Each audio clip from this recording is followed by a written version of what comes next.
nós vamos falar sobre corrida. Segundo a pesquisa Ibope, mais de 6 milhões de brasileiros praticam a corrida como forma preferida de atividade física. Agora, não basta, como a doutora falou, né, ver ou ouvir, né, saber de uma informação como essa e, vou sair correndo também por aí. Não, você tem que se preparar. O organismo tem que estar preparado.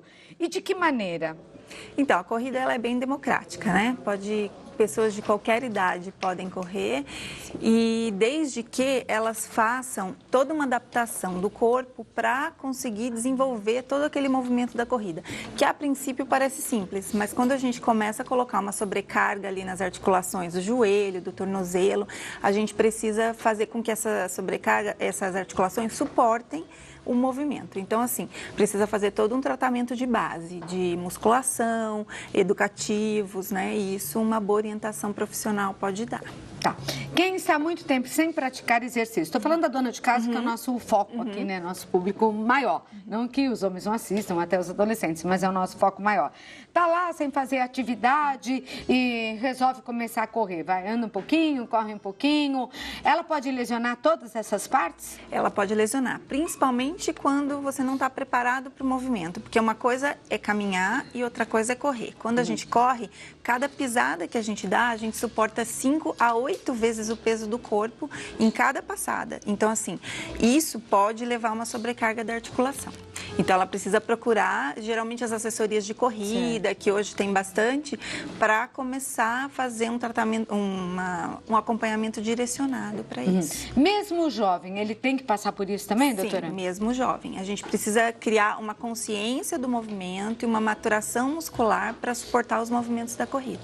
Agora, dizem que é apaixonante, né? Quem começa não para mais. Né? Aí quer participar de maratona e corre cada vez mais. Nós temos algumas imagens aí, pode colocar para que a doutora possa dar outras explicações para vocês. Esse daí é o tipo de pisada, né? Bem falado entre os corredores, que tipo de pisada é a do corredor.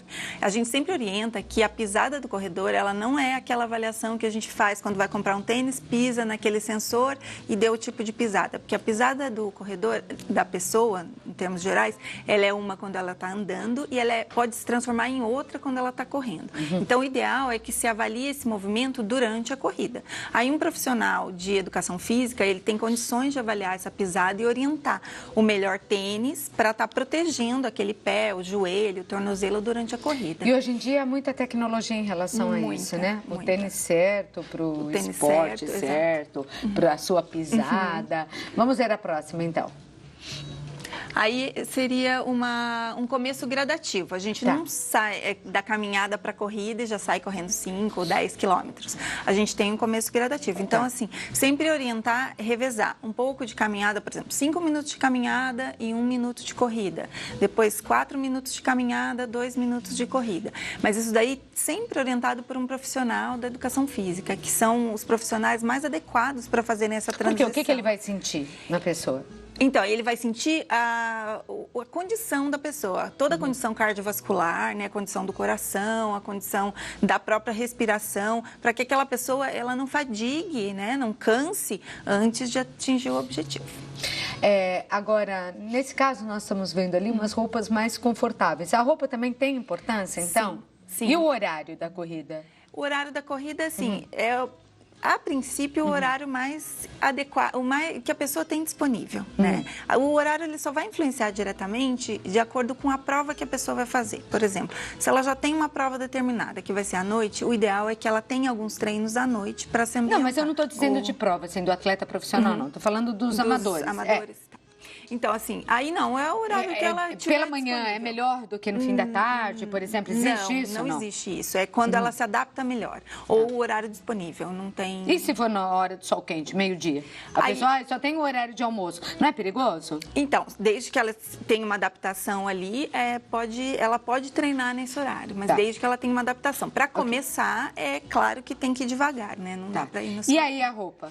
A roupa é assim, a roupa dela deve ser apropriada para a gente ter a evaporação do suor, né? Porque a gente vai suar, vai se desgastar e tem que ter uma troca de calor com o meio ambiente. A gente precisa transpirar, porque senão aí acaba ficando muito, o corpo ficava aquecido e acaba trazendo desconforto, ou a pessoa pode passar mal, enfim, por causa dessa não transpiração. Então, a roupa é de extrema importância. É correto, doutora, tomar água no meio da corrida? Parar um pouquinho, tomar a sua água? Sim, a gente fala que a cada 20 a 30 minutos de exercício, 200 a 300 ml, ou seja, um copo de água a cada 20, 30 minutos de exercício. E a alimentação? A alimentação tem que se alimentar antes e muitas vezes, dependendo do tempo desse treino, se alimentar durante o treino com, vamos dizer assim, carboidratos apropriados. Então, alimentação antes, geralmente 1h30 a 2 horas antes, para que você consiga fazer a digestão e treinar tranquilo, para que não sobrecarregue o estômago. E durante esse treino, se passar de 1 hora, já pensar numa alimentação ali, durante a corrida. Quer dizer, ninguém desce aí por aí correndo. Ninguém, de jeito nenhum.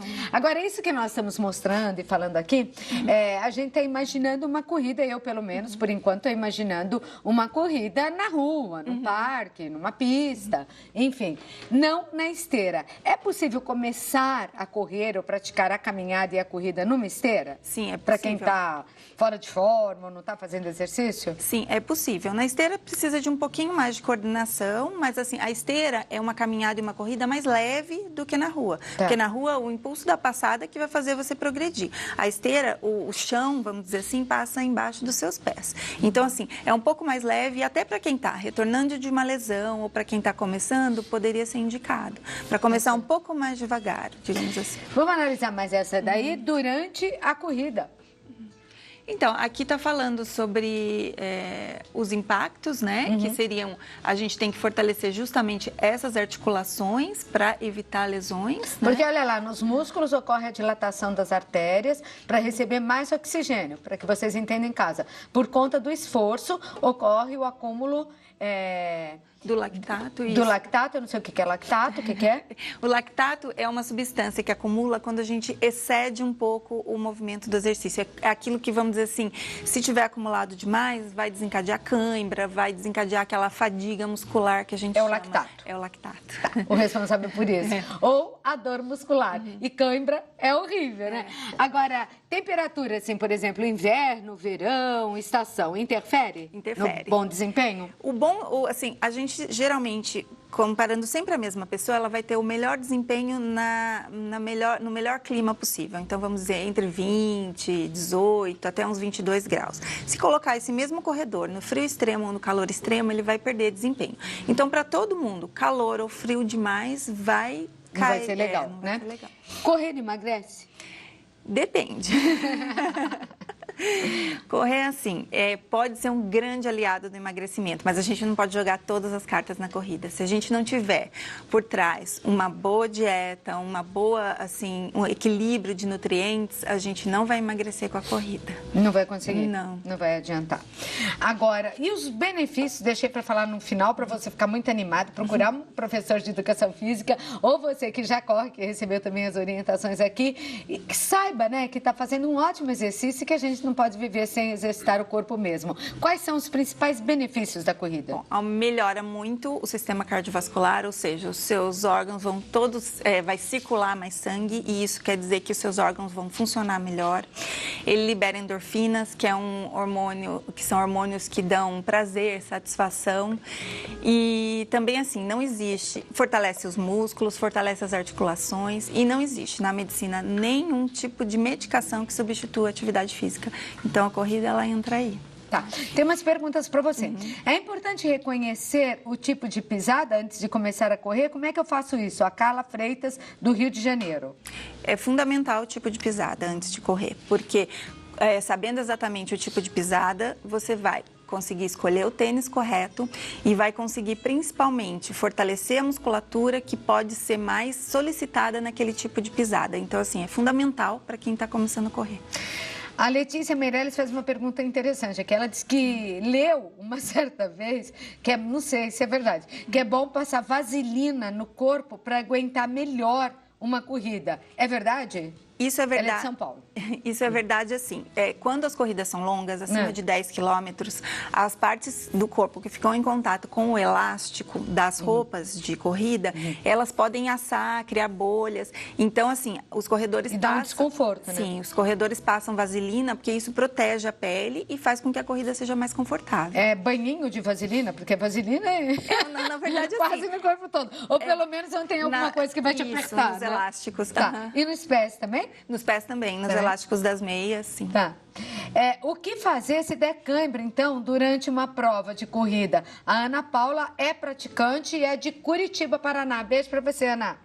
Então, se der cãibra, a primeira orientação, parar a corrida, alongar aquela musculatura e tentar retomar a corrida, mas dar aquele tempinho para a musculatura se recuperar. Mas a cãibra, ela é muito associada à hidratação e à suplementação de sal. Então, assim, tem que ver antes se está dando muita cãibra para passar por uma avaliação para ver se não está faltando certos nutrientes aí. Mas o sal é o quê? É excesso ou falta? Falta de sal. O sal na corrida, ele funciona ao contrário. Falta de sal, porque pode provocar cãibra. A cãibra. Doutora, eu queria agradecer a sua presença, participação aqui no programa, que você tenha se animado, que converse com o preparador, vá a uma academia, fortaleça sua musculatura e comece a correr. Para aqueles que já são apaixonados, aí é só tomar cuidado mesmo e ir em frente, que é um bom exercício, né? O telefone de contato é 12, o código de área é 3621-6483. 3621-6483 e nas redes sociais? Doutora DRA Lenina Mattioli no Instagram e doutora Lenina Mattioli no Facebook. Tá bom. Tem informações lá também? Tem muitas. Beleza. Obrigada, doutora. Obrigada. Prazer. Até uma próxima. Tchau.